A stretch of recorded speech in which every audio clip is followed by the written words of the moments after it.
아주 오랜 옛날 어느 산골 마을에 늙고 병든 노인들을 산속에 버리는 끔찍한 풍습이 있었습니다. 사람들은 이를 고려장이라 불렀지요.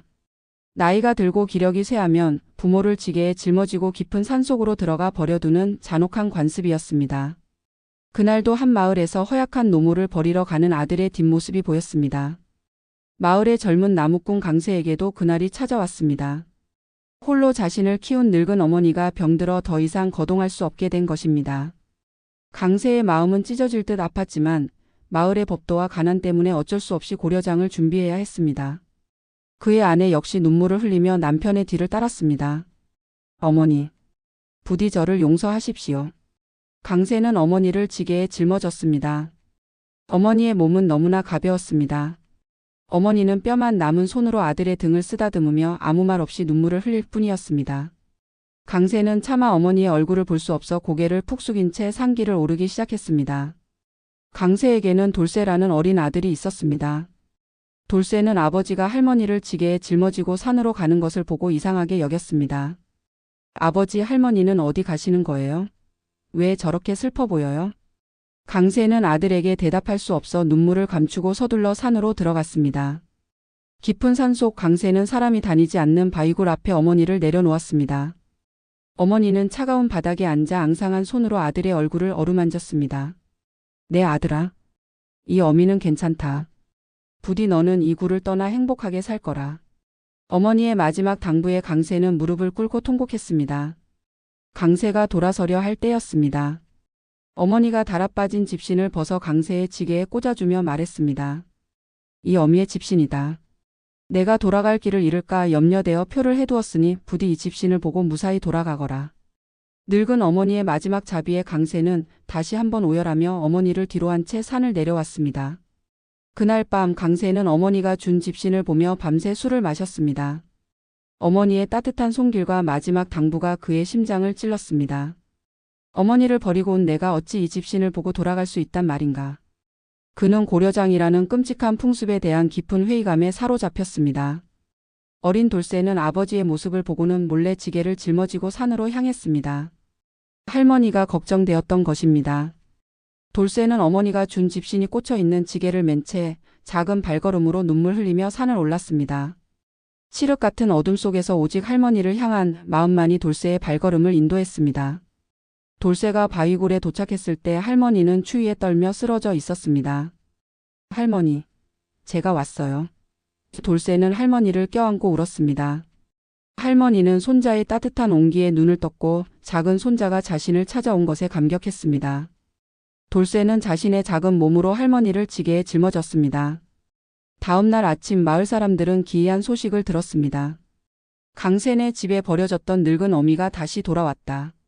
사람들은 놀라 강세의 집으로 달려갔고 그곳에서 아흔이 다 된 노모와 어린 돌쇠가 함께 있는 것을 보았습니다. 노모의 얼굴은 이전보다 훨씬 생기 있어 보였고 그 옆에는 집신이 꽂힌 지게가 놓여 있었습니다.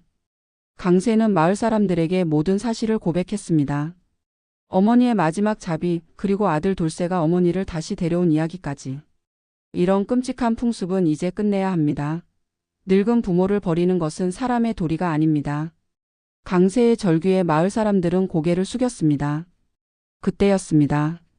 마침 마을을 순찰하던 원님 일행이 그 소란을 듣고 강세의 집으로 왔습니다. 원님은 이 이야기를 듣고는 크게 탄식했습니다. 늙은 부모를 버리는 풍습이 어찌 나라의 법도가 될 수 있단 말인가. 이런 어리석은 관습은 당장 철폐해야 한다. 원님은 강세와 돌쇠의 효심에 감동하여 고려장 풍습을 철폐하라는 어명을 내렸습니다. 그리고 강세에게는 효자로 포상하고 그의 어머니에게는 평생 곡식을 지급하라는 명을 내렸습니다. 마을 사람들은 환호하며 고려장의 폐지를 환영했습니다. 돌쇠는 할머니의 지혜와 사랑을 받으며 바르게 성장했고 그의 효심은 마을 사람들의 귀감이 되었습니다. 고려장이 사라진 마을에는 노인들을 공경하는 새로운 풍습이 자리 잡기 시작했습니다. 그러나 이 이야기는 단순한 효심에서 끝나지 않았습니다. 어느 날 이웃 마을에 흉년이 들어 사람들이 굶주리게 되었습니다. 원님은 해결책을 찾지 못해 고민에 빠졌지요. 그때 늙은 강세의 어머니가 원님을 찾아와 말했습니다. 원님, 굶주린 백성을 살릴 지혜가 저에게 있습니다. 늙은 어미가 산에 버려지지 않고 살아있으니 그 지혜가 빛나는구나. 어머니는 오래전 흉년에 대비해 깊은 산속에 숨겨두었던 묵은 곡식 창고의 위치를 알려주었습니다. 또한 산나물을 재배하는 방법과 물고기를 잡는 새로운 어로 기술까지 알려주어 굶주린 마을을 살렸습니다. 원님은 크게 감탄했습니다.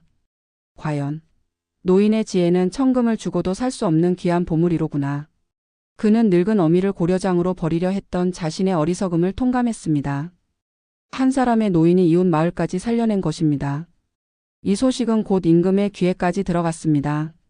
임금은 강세의 어머니를 대궐로 불러 큰 상을 내리고 전국에 교지를 내렸습니다.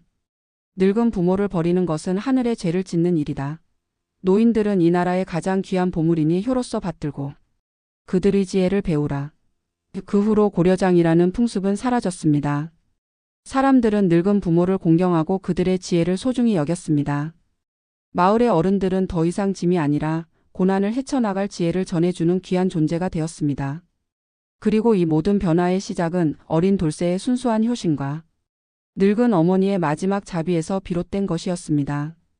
고려장 이야기 버려진 지혜가 어떻게 세상을 바꾸는지를 알려주는 전설은 오늘도 우리에게 진정한 효의, 의미와 삶의 가치를 일깨워주고 있습니다.